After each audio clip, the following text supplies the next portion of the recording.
Zero point থেকে মাত্র 5 kilometre. North সিকিমে খুলল আরও ট্যুরিস্ট স্পট। সিকিমে বেড়ানোর প্ল্যান থাকলে এবার পর্যটকদের জন্য রয়েছে দারুণ খবর। এই প্রথম সিকিমের পর্যটকদের জন্য খুলে দেওয়া হলো মঙ্গল জেলার সাংলাফু লেক। গত 30 এপ্রিল পর্যটকরা এই লেকে ভ্রমণের সুযোগ মিলেছে। জিরো পয়েন্টের খুব কাছে এই ট্যুরিস্ট স্পট এবার নর্থ সিকিমের পর্যটকদের কাছে নয়া আকর্ষণ। এই লেকটি বরাবরই ধর্মীয় দিক থেকে গুরুত্বপূর্ণ। কিছু শর্ত সাপেক্ষে পর্যটকদের এই পবিত্র সাংলাফু লেক চত্বরে প্রবেশের অনুমতি দেওয়া হয়। 5080 মিটার উচ্চতায় রয়েছে এই লেক, যা ইউম সেমডং বা লাচুংয়ের কাছে জিরো পয়েন্ট থেকে 5 কিলোমিটার দূরে অবস্থিত। নতুন করে পর্যটকদের আনাগোনায় যেন প্রাণ ফিরে পেয়েছে সাংলাফু লেক চত্বর। উচ্ছ্বসিত স্থানীয় বৌদ্ধ সন্ন্যাসীরা। তারা সাংচুংয়ের সামতেনচোলিং মনাস্ট্রিতে একটি বিশেষ প্রার্থনা সভার আয়োজন করেন। সেখানে উপস্থিত ছিলেন লাচুং ডামাসার স্থানীয় বাসিন্দা থেকে শুরু করে হোটেল ব্যবসায়ী, গাড়ি চালকরাও ছিলেন। লাচুং ডামোসার পিপন পেমা ওয়াংরি লাংচুপা তিনি বলেন, এই লেকটি সমৃদ্ধ ঐতিহ্য এবং ধর্মীয় বিশ্বাসের প্রতীক। পর্যটক এবং দর্শনার্থীরা এবার এই লেকে ধর্মীয় ট্যুর করতে পারবেন।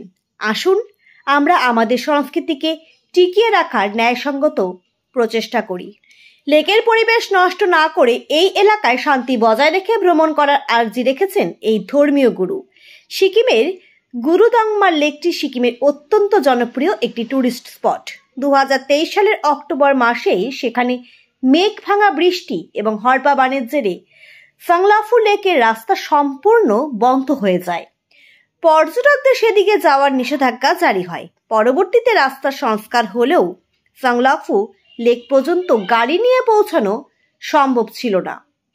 তাই পর্যটকদের জন্য এই লেক ভ্রমণ চালু করার ভাবনা চিন্তা থাকলেও তা বন্ধই রেখেছিল সিকিম প্রশাসন।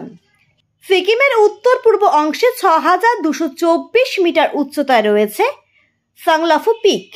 এটি ডোক্কা রেঞ্জের অন্তর্গত। এর ঠিক পশ্চিম দিকে গুরুদাংমার হিমবাহ থেকে গুরুদাংমার লেক পর্যন্ত জল বয়ে গিয়েছে, যার উৎস মূলত তিস্তা নদী। এই লেকের ঠিক বিপরীতে রয়েছে গুরুদাংমারের মূল সামিট। দক্ষিণ দিকে রয়েছে লাচুং লেক। প্রতিকূল আবহাওয়ার কারণে বারবার সিকিমে ধস নামে। এর জেরে উত্তর সিকিমগামী একাধিক রাস্তায় গাড়ি চলাচল অনেক সময়ই বন্ধ হয়ে যায়। যদিও রাস্তা ঠিক থাকলে বরফে ঢাকা নর্থ সিকিম পর্যটকদের কাছে বরাবরের পছন্দের ডেস্টিনেশন। এবার সেখানে যুক্ত হলো আরও একটি আকর্ষণীয় ট্যুরিস্ট স্পট।